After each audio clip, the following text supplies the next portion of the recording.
रूपी भीख लेकर अपना जीवन चलाते हो, तुम हमें आरक्षण का ज्ञान दोगे?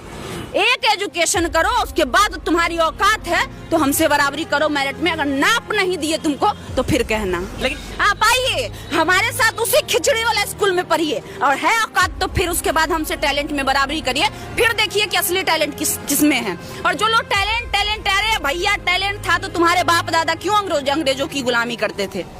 क्यों नहीं संविधान उन्होंने लिखा?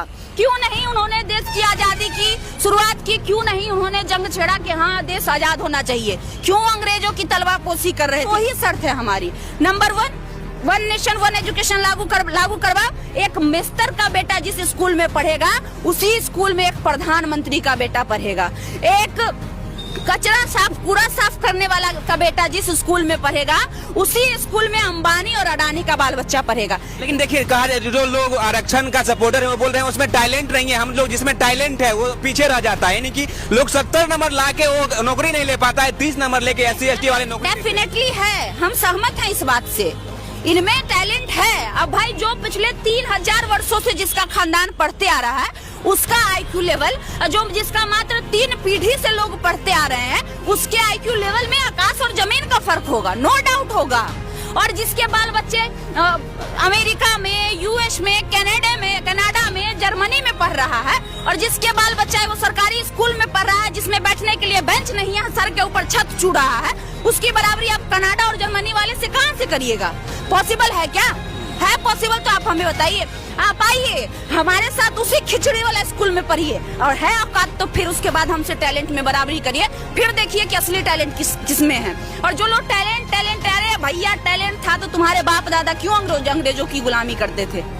क्यों नहीं संविधान उन्होंने लिखा?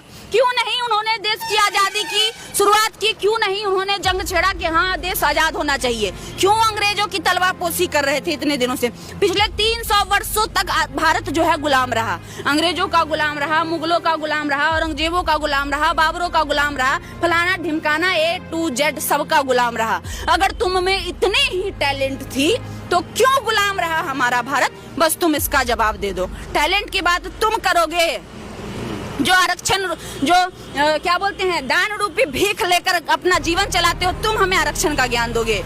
ठीक है, कल से तुम दान लेना बंद कर दो, हम भी छोड़ देंगे आरक्षण, हमको कोई आपत्ति नहीं है। हम तो कह रहे हैं हम आरक्षण छोड़ देंगे भैया, बस 2 शर्तें हैं हमारी। 1 नेशन 1 एजुकेशन इस देश में लागू होना चाहिए, नंबर 1, और दूसरा कॉलेजियम सिस्टम कल के कल खत्म करो, हम आरक्षण छोड़ देंगे। हमको कोई नहीं चाहिए हमको आरक्षण। उसके बाद तुम EWS रख लेना, हमको नहीं चाहिए आरक्षण। बस शर्त ये होना चाहिए कि तुम हमारे साथ उसी विद्यालय में पढ़ोगे जिस विद्यालय में हमारे लोग और किसी के बच्चे पढ़ते हैं, गरीब के बच्चे पढ़ते हैं। आओ खुले मन से स्वागत है, हम भी आरक्षण। जिस प्रकार से कांग्रेस जनता पार्टी को सफलता मिला, क्या लगता है इसको सफलता मिलेगा? कांग्रेस जनता पार्टी इसलिए बनी थी कि बच्चों का भविष्य इस सरकार के द्वारा बर्बाद किया जा रहा था। भारत में बच्चों के भविष्य के साथ खिलवाड़ किया जा रहा था, लेकिन ये जो है एक मनुवादी विशेष धर्म जाति के लोगों के द्वारा किया गया एक साजिश है, जिसमें फिर से गरीब को, दलित को, अन्य लोगों को जिसको आजादी से पहले पढ़ाई लिखाई से वंचित रखा जाता था, जिसको पढ़ने का अधिकार नहीं था, जिसको नौकरी करने का अधिकार नहीं था, जिसको मंदिर में जाने का अधिकार नहीं था, वो फिर से उस चीजों को दोहराने के लिए एक साजिश रची जा रही है। और ऐसे भी ये साजिश अब चलने वाला नहीं है। ये देश बाबा साहब अम्बेडकर के लिखे संविधान से चलता है, ये देश लोकतंत्र से चलता है। तो ऐसे कब आप झूठ मूठ का TRP दे रहे हैं हमसे पूछवा के? एक लाइन में बोले किसी माई के लाल में दम है तो आरक्षण हटा के दिखा दो।